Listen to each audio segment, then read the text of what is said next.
Kenapa kamu mau kerja sama istri dan apa tujuannya? Kita pernah di posisi kita kerja masing-masing, tapi kok berasa kualitas relationship kita tuh Malah menurun. Terus nyari tahu gimana caranya gue bisa bareng istri gue sambil nyari duit gitu. Irit juga tahu. Kalau cowok-cowok biasanya bisnis trip tuh dia jajan kemana-mana. Ini nggak usah jajan, udah ada istri. Lu kenapa mau kerja sama gue? At that point, aku sebagai seorang yang skill cari uangnya nggak terlalu bagus, cuma berpikir kayak, oke, kayaknya gue mau untuk ceritanya mau berbagi nih sama pria-pria lain untuk ngomporin bininya, ayo kerja bareng gitu kan. Oke, tapi kalau dua-duanya mau ya. Nah, kalau dua-duanya mau, betul. Oke. At least kan nyoba dulu dong. Iya. Kadang kan laki-laki juga, kamu juga persuade aku gitu. Iya, ya lu kan? gue komporin. Awalnya juga kamu juga nggak mau kerja bareng sama aku, right? Tapi aku komporin. Nah, berarti kan akan ada momen-momen yang dimana kamu struggle sendiri nih. Sebelum akhirnya gue yakin and jump into that gitu. Kayak proses sebelum itu, what to manage. Hai, kembali lagi di Sapio Pato bersama dengan Anes dan Yaser. Hari ini kita mau ngobrolin tentang menjadi digital nomad sekaligus suami istri. Interesting. Sekaligus mendapatkan financial freedom. Oke. Gitu. Jadi tadi agak berat ya? Agak berat juga sih. Semoga apa yang kita share nanti praktikal. Caranya, karena hal ini adalah yang kita lakuin berdua 6 tahun terakhir dan sampai saat ini masih works, jadi harusnya valid ya. Although gradually sih, nggak mungkin kayak langsung bisa jadi digital nomad, tapi kita pun juga transitioning dari full time employee sampai akhirnya mengebangun bisnis sendiri ya. Tadi jadi sebenarnya dimulai dari tadi pagi kita ngobrol sama salah satu teman komunitas kita di sebelah situ sambil ngopi-ngopi santai pagi-pagi. Terus aku tanyakan sama dia, lo mau gak kerja bareng istri lo? Kalau lo dia masih single. Kalau lo bisa berkesempatan bekerja sama istri lo mau gak? Mau. Scale 1 sampai 10 maunya nomor berapa nih? Apa mau banget 10 atau nggak mau banget atau berapa? Dia bilang 7. Lumayan. Oke, 7 lumayan. Oke. Terus apa kendalanya gitu? Ya kendalanya mungkin gimana nyatuin visi misi, ekspektasi gitu. Jadi bisa dibilang tuh kerja bareng bersama pasangan tuh tarafnya tuh udah di sini nih. Let's say di sini. Apanya tarafnya? Challenge. Ya, reward? Bukan reward. Life state gitu. Keberadaan kehidupan kita tuh udah di sini tuh means bukan kayak kaya raya, enggak, tapi koneksi kualitas koneksi emosional mungkin itu tuh udah advance lah gitu. Karena sebelum nyampe sini gitu ya, sebelum lo bisa kerja bareng sebagai couple dan sebagai business partner juga, pondasinya tuh banyak banget. Apa aja pondasinya, Bi? Kalau kita ngomongin dari needs-nya Maslow pasti financial. Oke, financial, yes, dua-duanya harus. Sebenarnya nggak harus dua-duanya punya uang atau nggak harus dua-duanya financial stable. Tapi ngerti cara ngolah uang. Dan ngerti cara nyari uang. Cara nyari uang dan cara mengelola uang. Itu maksudnya, bukan kayak percuma juga. Misalnya dapat warisan dari orang tua miliaran gitu kan. Tapi nggak bisa ngurusnya ya jatuh-jatuh juga habis juga. Dan itu aku rasain di keluargaku, keluarga besar, keluarga mama punya banyak warisan tapi hancur-hancur juga gitu. Jadi itu tuh fondasinya mungkin satu, skill, kematangan pengelolaan keuangan, financial maturity, let's say kayak gitu ya. Sama ya cara cari uang sih kalau menurut aku ya. Maksudnya kayak orang ngelola uang bisa, tapi belum tentu ada pekerjaan yang ngerti nggak sih? Tapi mungkin bisa dibagi loh. Tugasnya. Jadi kayak aku yang akuisisi cari uang yang emang cowok ya, hunting gitu kan, hunter, gathering gitu kan, nyari uang. Kamu yang ngelola. Kan that's the next step. Iya kan kayak rumah tangga juga gitu ya. Yang nyari, maksudnya yang kayak konvensional, yang kayak tradisional lah gitu. Laki-laki cari uang, bininya ngelola uang gitu. Tapi kalau in our case, next step-nya setelah masing-masing dari kita akhirnya punya skill mengelola uang. Kenapa gue bilang akhirnya? Karena tadi aku nggak punya kan, kamu yang lebih punya, terus kamu lebih tahu cara cari uang. Although secara kompetensi ataupun skill aku lebih menjual lah gitu kan. Akhirnya kita bisa cari dinamikanya, dan dari dinamika itu sekarang baru kita bisa ambil role. Kamu mau yang mana, kamu jagonya yang mana. Misalnya kayak in terms of business, even though itu pengelolaan uang, I trust your gut decision. Tapi kalau it's about kayak householding, mungkin aku punya sense-nya gitu, karena ya nurturing rumah aja gitu kan. Jadi even pengelolaan uang pun in the end nanti bisa dibagi gitu loh, kayak I trust you for business, tapi kalau buat rumah tangga ya ayo kita obrolin bareng gitu. Iya. Dan akhirnya apa ya, work life balance ini bukan jadi sebuah balance yang kayak terpisah jadi kayak timbangan gitu, tapi udah nyampur dan jadi dinamis. Iya kan? Tapi emang sebenarnya we have to also share this.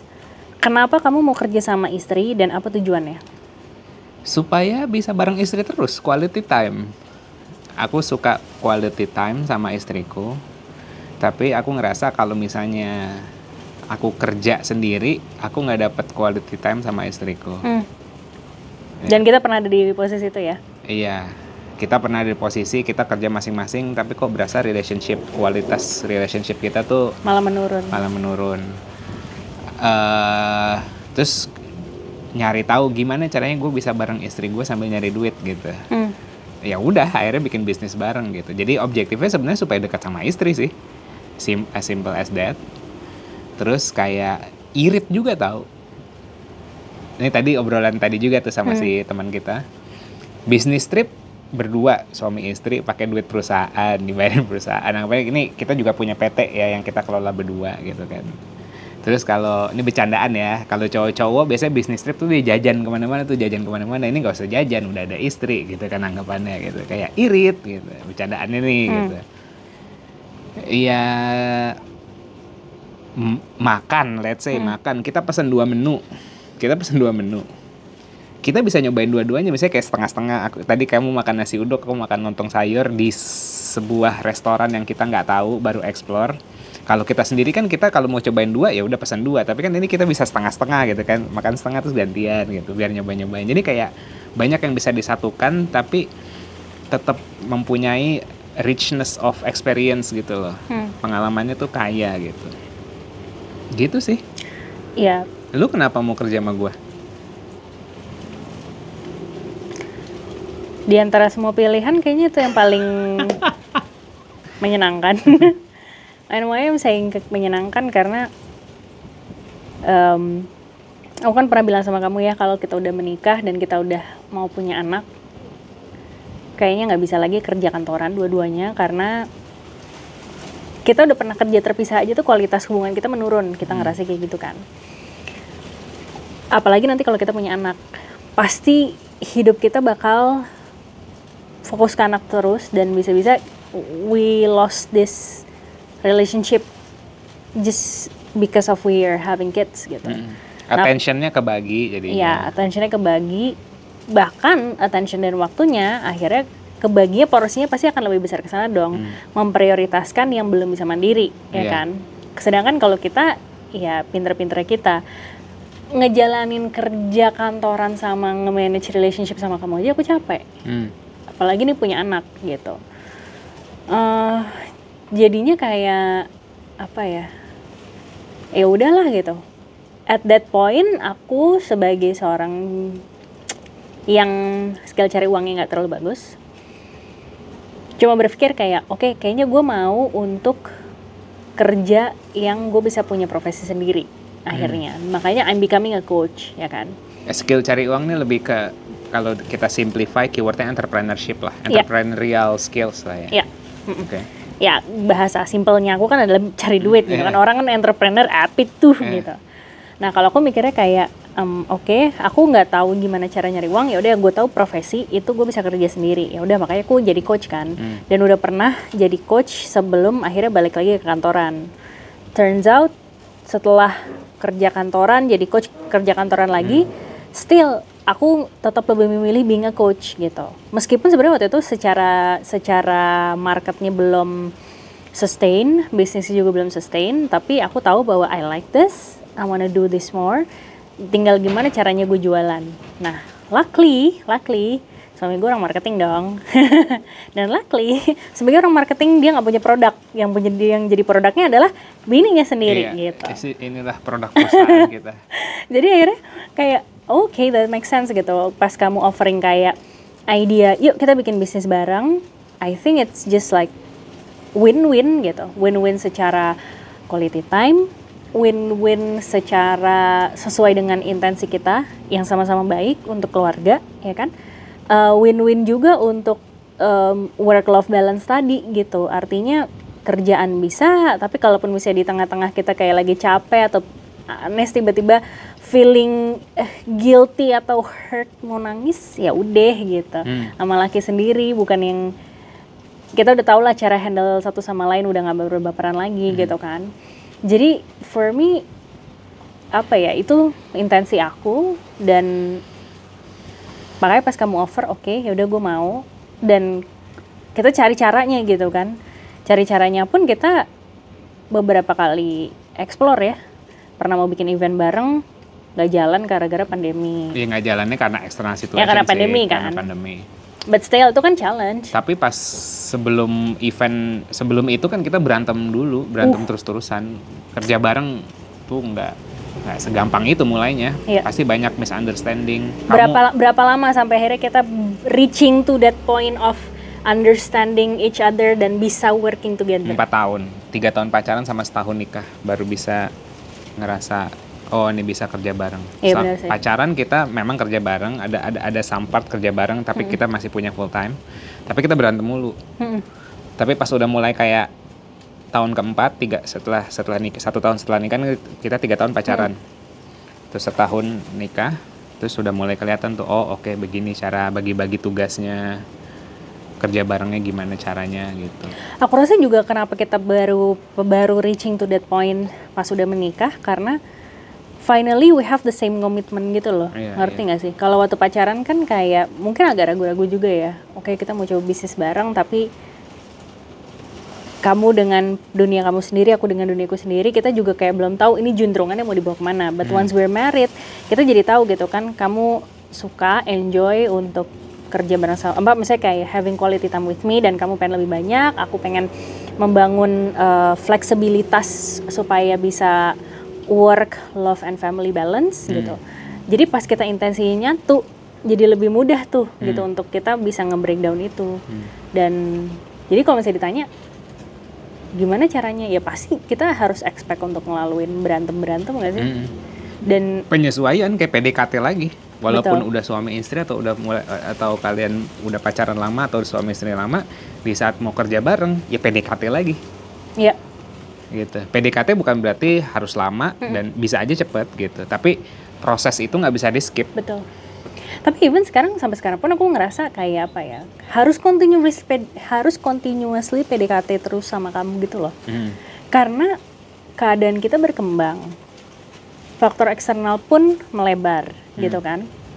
Misalnya kayak waktu awal-awal ada inquiry masuk misalnya gitu kan untuk ngundang Coach Anes, entah itu buat webinar, entah itu buat coaching, entah itu buat matchmaking gitu kan.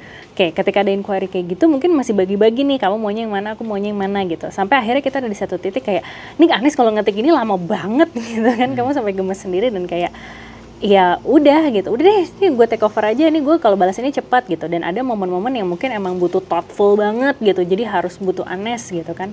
Jadi kayak oh ketika ada inquiry, oh baru lagi ya, berarti Anes juga harus adjust baru lagi ya. I think skill ya adaptability itu penting banget, bukan cuma di relationship dan work terpisah, tapi apalagi kalau mau kerja bareng gitu kan. Jadi kayak harus adaptable dua-duanya, harus tahu kapan objektif dan harus tahu kapan subjektif gitu.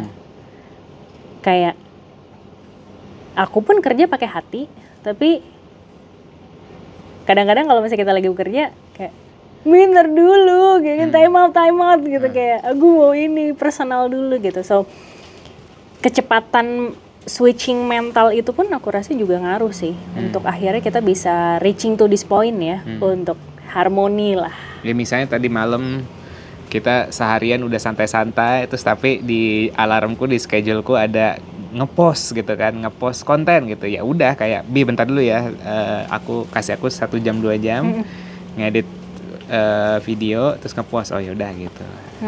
Nah, karena aku intensinya adalah di sini liburan, ngecharge gitu kan, kayak ya udah dia sambil kerja, kita sambil quality time, di sambil kerja ya udah gue dengerin musik aja sendiri, joget-joget gitu. Ya mungkin untuk menjawab pertanyaan teman kita tadi gitu ya, kayak apa yang menarik buat dia kan adalah kalau misalnya memang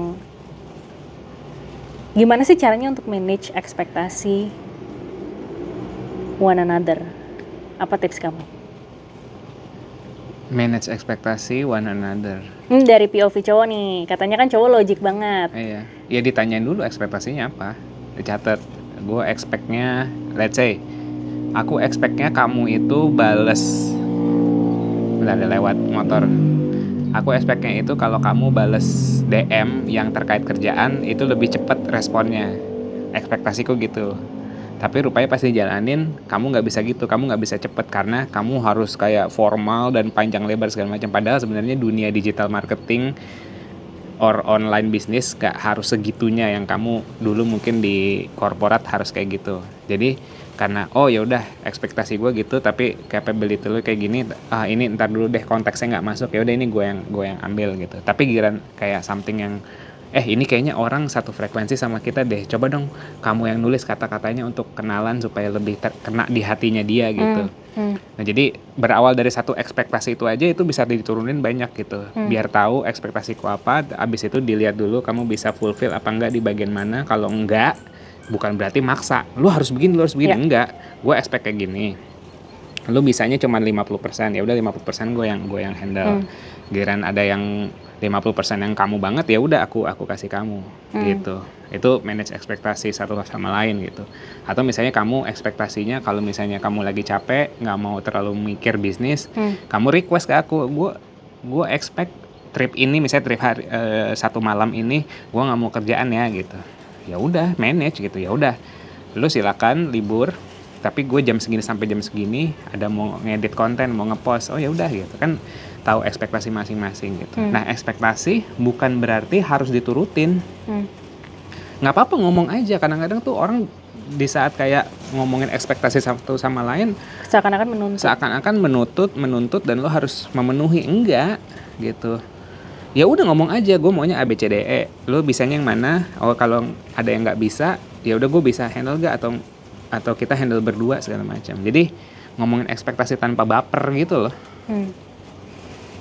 Practical tips aku 3. 1, tentuin role-nya. 2, tentuin cara mainnya. 3, tentuin outcome yang dipengenin itu seperti apa. Jadi mau ada tugas datang nih misalnya gitu kan, kayak ada inquiry masuk gitu. Oke, ini inquiry tujuannya apa nih? Tujuannya adalah outcome-nya gitu kan, pemasukan buat kita tambahan bulanan. Oke, berarti ini belajar dari kamu nih harus prioritas dong gitu kan. Oke, karena ini making money lah gitu kan. Oke, kalau misalnya memang ini making money berarti harus kita lakukan gitu kan. Oke, berarti jawabnya jangan ngasal gitu kan, berarti jawabnya yang benar. Oke, kita udah punya template-nya belum gitu kan. Misalnya ya Sir, bagian business dan marketing, aku bagian talentnya in front of face gitu. Nah, ini kliennya, ini langsung klien apa agency, apa owner kalau misalnya, oke. Kalau misalnya ini agency, oh ya udah sama Yaser aja gitu. Karena tapi aku ngerti cara berkomunikasi sama agency. Tapi kalau misalnya memang owner, terus kita emang suka sama brandnya, oke ya udah mungkin itu aku gitu. Iya, Jadi karena kayak, biar lebih relevan dan thoughtful dan ngena di hati lah gitu ya. Iya, jadi dari outcome-nya terus diturunin kayak oke role-nya gimana, terus ya cara mainnya gimana gitu. Mungkin practical tipsnya kayak gitu, tapi nggak tahu ya orang kebayang apa enggak. Hopefully cukup practical sih. And so far, alhamdulillah ya, it works. Dan malah jadi lebih smooth sih aku ngerasanya. Oke, apa benefit yang kamu rasakan Dari sekarang kita able to work together? bisa sama kamu sering-sering. Which is apa yang kamu intensikan tercapai. Iya, quality time sama istri, kerja bareng istri. Anggapannya mengintegrasi life. Jadi kayak kita punya life vision kan, visi misi hidup. Di dalam visi misi Visi misi. Visi foya, misi foya. Aduh, anginnya gede, coba kita ini dulu. Oke. Terus Kan di dalam visi misi hidup kan nggak selalu relationship doang, nggak selalu karir doang, nggak selalu bisnis doang kan. Tapi itu ada integrasinya tuh gitu kan. Gue mau begini, misalnya gini, kita mau tinggal di Jepang, kerja jadi digital nomad di Jepang. Berarti kan harus punya bisnis, ya kan? Bukan sekedar kayak life goal doang, tapi ada bisnisnya gitu. Jadi kayak jadi terintegrasi nih karena ada dalam tanda kutip ada beberapa komitmen di dalam hidup kita, komitmen menikah, komitmen bisnis, itu kayak mengikat gitu loh. Jadi tapi mengikatnya itu tetap berkoneksi satu sama lain, jadi kayak simpul gitu loh. Yang satu simpul di sini, yang satu simpul sini, tapi simpul sini sama simpul sini malah komitmennya lebih kuat ya. Ngikatnya lagi, jadi kayak lebih kuat gitu. Itu sih benefitnya bisnis bareng istri kalau memang dua-duanya suka, dua-duanya punya visi misi yang sama dan mau komit, itu akan mempererat hubungan kalian berdua sih. Oke. Pertanyaan terakhir, sebagai kepala keluarga, kadang-kadang kan kalau cewek ini suka galau, gak bisa making decision karena terutama agama ataupun tradisi biasanya menempatkan posisi suami sebagai kepala keluarga atau yang lebih tinggi making decision lah. Berarti pertanyaannya adalah struggle apa yang perlu di manage untuk bisa ngedapetin benefit ini yang belum kesebut tadi. Tadi kan kamu bilang berarti salah satu struggle-nya making decision gitu. Ini konteks pertanyaannya apa? Aku belum dapet. Konteks pertanyaannya adalah kayak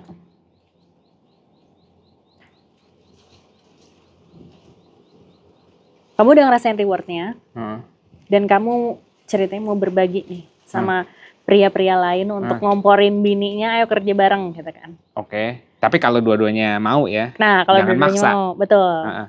Oke. At least kan nyoba dulu dong. Iya. Kadang kan laki-laki juga, kamu juga persuade aku gitu. Iya, lu kan? Gue komporin. Awalnya juga kamu juga nggak mau kerja bareng sama aku, tapi aku komporin. Nah, berarti kan akan ada momen-momen yang dimana kamu struggle sendiri nih. Sebelum akhirnya gue yakin and jump into that gitu. Kayak proses sebelum itu, what to manage. Leading by action. Jadi kayak kadang-kadang aku nggak tahu ya, tapi di kasus kita berdua, aku yang lebih dalam tanda kutip visioner. Aku bisa ngelihat, gue ke depannya mau gini gitu kan. Tapi kalau aku ngomongin visi ini ke kamu by lisan doang, kamu juga nggak kebayang. Aku harus nunjukin dengan aksi aku, dengan action aku untuk ngebuktiin itu. Terus itu 1, 2, ngebuktiin bahwa vision gue lebih enak daripada apa yang lu jalanin sekarang. Iya lagi anjir. Kayak iya kan? Awalnya juga kamu takut keluar dari korporat gitu kan. Tapi aku kasih icip kan. Nih icip nih nomad life gitu kan. Misalnya kamu ambil cuti dulu, terus aku kayak kerjanya santai gitu kan. Let's say kayak gitu ya. Akhirnya kan kamu nyicip tuh, begini ya nomad ya, bisa atur waktu sendiri ya gitu. Jadi memenangkan hati istrinya gitu loh, kayak apa yang lu lakuin sekarang tuh lebih enak lo ngikutin gue ya gitu. Jadi ngekomporinnya itu sih harus pinter-pinter sih. Jadi sampai membuat si istri atau calon istri itu merasakan benefitnya juga kayak, gitu. Ngicip-ngicip lah setidaknya ya. Lu kalau kerja bareng gue nih, kita bisa jalan-jalan bareng, let's say kayak gitu. Tapi beneran dilakuin ya. Atau kalau misalnya ya istrinya susah dikasih tahu, ya wajar lah, mungkin nggak punya vision kayak pasangannya gitu kan. Ya tunjukin daily secara sehari-hari itu tunjukin. Oke. I think cukup sih dari aku. Good luck buat yang lagi merintis bisnisnya berdua sama pasangan. kalau ada yang memang posisinya lagi kayak gitu, boleh komen di video. Mungkin kita bisa ngobrol-ngobrol, kita bisa bikin komunitas couple planner, ya kan? Lucu. Lucu ya? So, kalau yang belum subscribe, please subscribe, share, komen untuk ngedukung channel ini, untuk kita bisa berbagi terus. So, terima kasih telah ngedengerin sampai saat ini. Sampai jumpa di Sapio Pato berikutnya. Thank you.